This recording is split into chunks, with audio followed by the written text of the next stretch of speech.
Bonsoir Philippe Germont. Bonsoir. Vous êtes un patron atypique. Vous êtes d'abord illustré dans la high-tech, Hewlett-Packard, SFR, Alcatel, Atos. Puis vous vous avez viré à la corde, si je puis dire, pour prendre la présidence du PMU. C'était il y a 3 ans. Et le monde des courses, qui est propriétaire du PMU, est tellement content de vous qu'il vient de renouveler votre mandat pour 4 ans, avec 1 an d'avance sur la date prévue. Est-ce qu'ils avaient peur de vous perdre? Non, c'est pas le sujet. Je crois que c'était important d'avoir 4 ans devant soi pour passer à une deuxième étape du développement stratégique du PMU. Mhm. La première étape, elle a démarré, effectivement, je suis arrivé en 2009, elle a démarré avec la diversification du PMU vers les paris sportifs et vers le poker, ce qui nous a permis de maintenir une croissance forte et en même temps de rajeunir les paris hippiques. Et entre autres, l'année dernière, on a réalisé 4,5% de croissance sur les paris hippiques. Oui, c'est une activité qui croît toujours, même si vous avez pu, notamment au travers de la loi qui ouvrait à la concurrence l'ensemble des paris sportifs et donc le poker, commencer à trouver un relais de croissance avec ces jeux en ligne. Il y avait un risque. Effectivement, on a perdu le monopole des paris hippiques sur Internet. Mhm. Et face à un risque, il valait mieux saisir des opportunités, se défendre. Et la diversification a été la défense du PMU.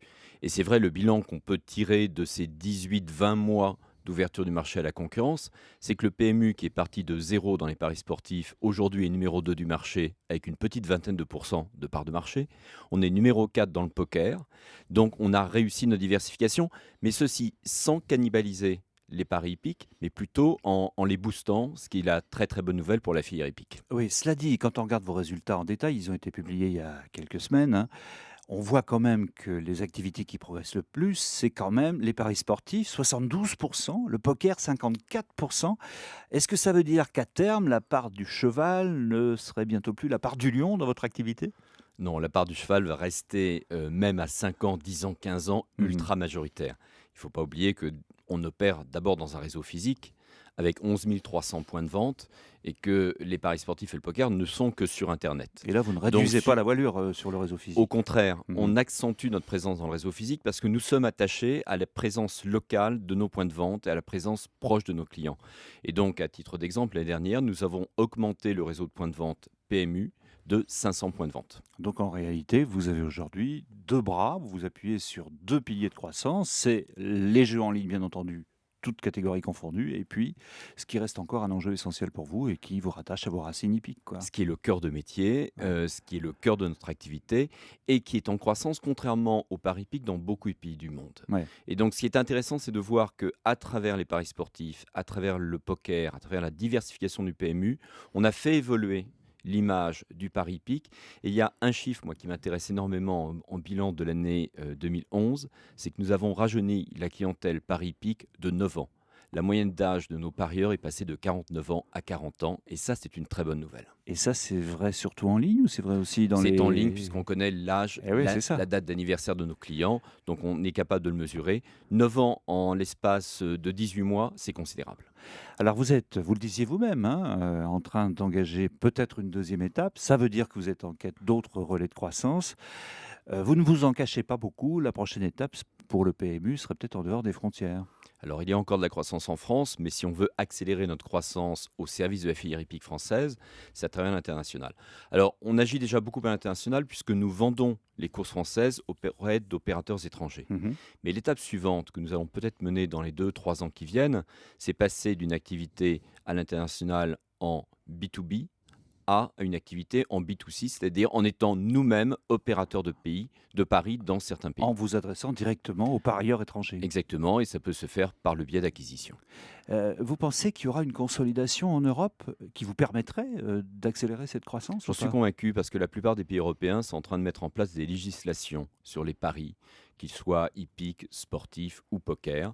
Lorsque ça sera stabilisé par pays, je Mhm. pense que le marché va se consolider dans chacun des pays. On voit déjà en France que sur les paris sportifs, les 4 premiers acteurs représentent 90-95% du marché. Les 6 premiers dans le poker doivent représenter 90% du marché.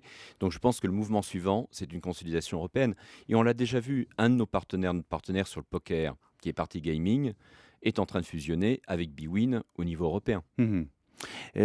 Pour ce qui est des paris hippiques, on parle de la Grèce comme première cible. Ça veut dire que c'est en route. On sait que la Alors, Grèce a beaucoup à privatiser aujourd'hui pour renflouer un peu les caisses. il y a un opérateur de paris hippiques grec qui appartient Mhm. à l'État grec Il y a une réflexion de la part du gouvernement grec de la privatisation de cet opérateur. On ne s'est jamais caché de notre intérêt pour cet opérateur. Ça semble être un processus assez long. Je ne sais pas s'il va converger dans le courant de l'année 2012, mais en tout cas, ça fait partie des cibles que nous pouvons envisager pour les mois ou les années qui viennent. Et pour des opérations plus importantes, comment croître à l'international sans perdre son âme? Enfin, sans ouvrir, par exemple, son capital à d'autres et donc diluer les sociétés propriétaires aujourd'hui, comme les sociétés de course, France Gallo, le Cheval Français, enfin tout ça vient de chez nous. Non, vous évoquez les statuts du PMU. On est un Oui, groupement d'intérêt économique. Un groupement d'intérêt économique ne peut pas s'endetter, n'a pas d'actions et donc de papier pour mener des acquisitions. ça peut être un frein, Ceci ça. dit, les cibles que nous regardons attentivement, qui sont des cibles européennes, Mhm. ne nécessiteraient pas l'évolution des statuts du PMU. Elles sont à notre portée financièrement et je pense que ça sera déjà, si on arrivait à réaliser une ou 2 acquisitions, ça serait un premier test de la capacité du PMU à opérer hors de France et à créer des synergies entre nos activités françaises et les activités hors de France. Je crois que vous n'étiez jamais monté sur un cheval avant de prendre la présidence du PMU. Est-ce que vous avez réparé cette lacune depuis ou pas? Vous n'avez pas le temps. Non, je n'ai pas réparé cette lacune, mais en revanche, on me voit sur les hippodromes. Merci beaucoup, Philippe Germont. Merci.